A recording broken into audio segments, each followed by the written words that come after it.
We got about 5, 6, 7 minutes with Darrin Bauming. I think we can get it done. Let's not make him wait. Can we bring him in, please? Darrin Bauming from, what's the new thing you're doing, Bomber? I say NHL.com. What's the 360 thing again? This looks like it's taken off out there. Yeah, appreciate it, Rod. And hopefully, I'm the one who's been tardy. I apologize for that. Mike O'Shea is still speaking to media right now. Of course, Andrew Harris didn't practice today. But NHL.com, still covering the Jets, when things are happening. But Bonfire Sports and bonfiresports.ca, YouTube/Bonfire Sports. It's kind of just, a new endeavor we're doing here in Winnipeg. Myself, Jeff Hamilton, we're going to have a flagship program weekly during the CFL season called CFL 360, cover the entire league, focus on the Blue Bombers a little bit as well, and get some good debate going with the audience out there. And, you're one of those trailblazers, Rod. You're one of the, probably the first, to get on YouTube and get on Facebook Live and broadcast. And, now you're in traditional television as well, which is awesome. Congratulations to you and Darrin and all the success you've had. But this is the way sports media is going. It's a new era right now where, you make a couple Amazon purchases and you can really set yourself up to produce content of a high quality level. And, Bonfire Sports, that's what we're really focusing on, high quality content and, tuned in sports coverage to the things people want to hear and see and talk about. Well, we are more than happy to work with you and help you out along that way because you've done the exact same thing for us, Darrin. So let's get the live report from Bomber practice. What's the latest on Andrew Harris? Yeah, so yesterday, Monday at Blue Bombers practice, day 3, still easing into things, the entire team. They're going to do 4 days. Today was the final day. Tomorrow for day 5, they'll get into pads and it'll look really more like actual training camp and regular activities. But as far as Andrew Harris, on Monday, kind of vanished from practice. And really everyone was wondering where he was and what happened. Seemingly nothing visual on the field. Head coach Mike O'Shea after practice stated that Andrew Harris had an appointment that he couldn't miss. And that's why he was absent.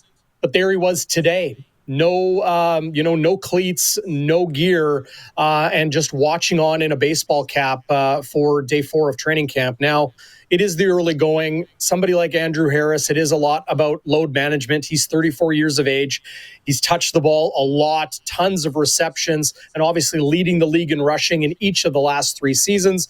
Long playoff run, albeit it was 20 months ago to that 107th Grey Cup. But no doubt they're just ensuring that he's where he needs to be when it matters. That's August 5th for Game 1. So to recap, no clear why he's not playing. Never. Mike O'Shea, right? Mike O'Shea, his cards are not close to his vest.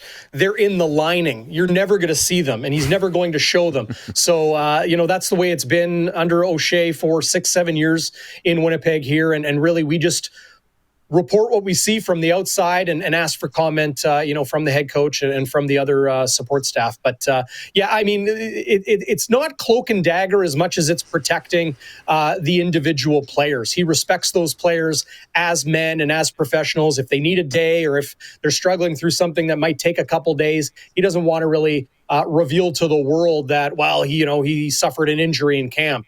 Everybody's hurt. Everybody's banged up. Everybody's managing things. But as my good friend and former broadcast partner, Chris Walby, used to always say with tons of energy, you can't make the club from the tub. You got to be on the field. So, ice baths are great for after practice, but you better make sure your body's ready to go, especially if you're trying to make the team. Andrew Harris, his spot's pretty locked in. Yeah, wonderful explanation, by the way. They know what they're getting in Andrew Harris. Why wear him out? And not to mention, they've got good young Canadian backs there. So let's talk about that and some of the other battles in Blue Bomber training camp.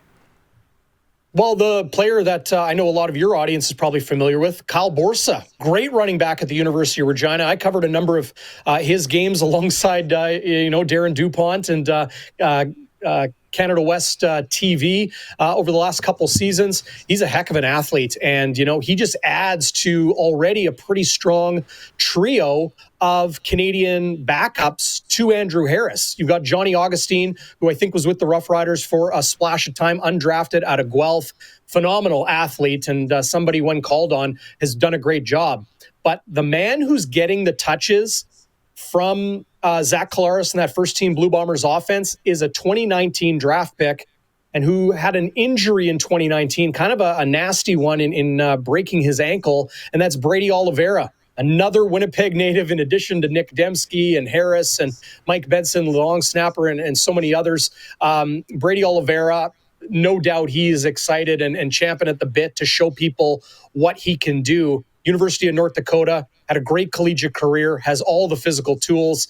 I wouldn't say the camp battle at Canadian running back is one we're watching closely, but I'm watching Brady Oliveira closely. I think he's capable of a lot, and probably, the heir apparent, at least within the minds of the Blue Bombers brass, to Andrew Harris, because he is 34. He's the guy, but you got to have that contingency plan, that next phase, and that next era of Canadian running backs here with Winnipeg. From our viewers, Blue Bomber Brandon writes in, he says, very excited to see Oliveira on the field. David in Winnipeg, David Ice says, it's an O'Shea thing regarding secrecy around Andrew Harris. From Dar Netzel says, and this is why there will be limited money in betting for the CFL. Yeah, whatever. I mean, do you want to get me started? I know we only have a few minutes, but the single game betting is going to be phenomenal for the Canadian Football League. Not just for people betting here in Canada, but once you have single game betting legalized in Canada, which is going to happen, the United States will follow, because Vegas and all those odds makers are going to begin investing resources in creating those lines and creating those places for people to place bets on the CFL and on Canadian football. The Americans will follow, because you've got, degenerates, you've got hobbyists, you've got professionals that want to bet on, in my opinion, I'm not a gambler, but football is the best sport to watch and the best sport to bet on. And if you have it in the summer months, there's the NBA finals, but there's only one game to bet on. You have baseball, trickier game to bet on, no question about that. Football is so dynamic in what you can bet on. It's going to be huge for the CFL across North America, across the globe, to get people interested in this game. I think it's going to help grow the game. But as far as, the injury reporting policies that the league has right now, there's some kinks in the chain of command in how that all information is all rolled out and what's required for the media to know, for the public to know, and what information can be disseminated and what's more protected by teams. So I know the CFL is aware of that issue right now. They are working on an injury reporting policy. They've talked to people in the United States. I've had conversations with people in the league. They're talking to NFL teams, talking to NFL league executives, and those people that are responsible for the creation of it, and asking them if they could do it over again and recreate the NFL injury reporting policy and all of those things, what they would do differently and what they would try to make better. So the CFL is investing resources in that, because they know how valuable single game betting is going to be. And of course, if you don't know if the number one receiver or the starting middle linebacker or even a quarterback is going to play or is fully healthy or will be limited in the amount of time they're on the field in a game, it's going to affect the money people put down on these things and the lines that the experts and the casinos begin to set. Well, as I've learned in this league, if it comes down to the business people versus the football people, the business people will always win. The football people will lose and reluctantly have to report injuries, but we're not anywhere close, clearly, to that day. Always comes down to the money. It always comes down to the money, yes. Right? So, hey, lastly, I'm just interested in how the Winnipeg offense looks under Buck Pierce compared to what we're used to. Yeah, obviously it's early, still in install phase of the playbook and that sort of thing, but I mean, having that stability, the same starting five offensive linemen. Cody Speller, of course, started in the Grey Cup. He's now with the Toronto Argonauts. But those same five guys that they've really hung their hat on over the last number of years is the same crew of receivers. You add in, a former NFLer in Cam Meredith and a handful of other guys, Janarian Grant and Charles Nelson, who was injured in 2019. They have a lot of pieces there. But it's a new OC in Buck Pierce, who's been really the protege of Paul LaPolice over the last number of years here in Winnipeg. He's now the main guy. He's going to be calling the plays. And I think the biggest factor in it all, Rod, is Zach Collaros. He is a legit passing threat. Chris Streveler was not. Matt Nichols was not, at least to the level that Zach Collaros is. I think it's a reason the Blue Bombers offense really spread its wings and blossomed in that Grey Cup run and through those 3 playoff games, because teams couldn't just focus on Andrew Harris. They couldn't just focus on Darvin Adams alone or Nick Dembski running crossing patterns. They suddenly had to go, well, what if they go over the top? Zach Collaros is accurate. He's got the arm strength. I think Buck Pierce is not going to drastically change the look and feel of the offense, but I think they're much more dangerous this year than they've maybe been in past years because they got a legit elite level quarterback. Very interesting answer. Darrin, where can people real quickly watch your stuff and read your stuff? YouTube.com/Bonfire Sports, on Twitter at Bonfire Sports TV.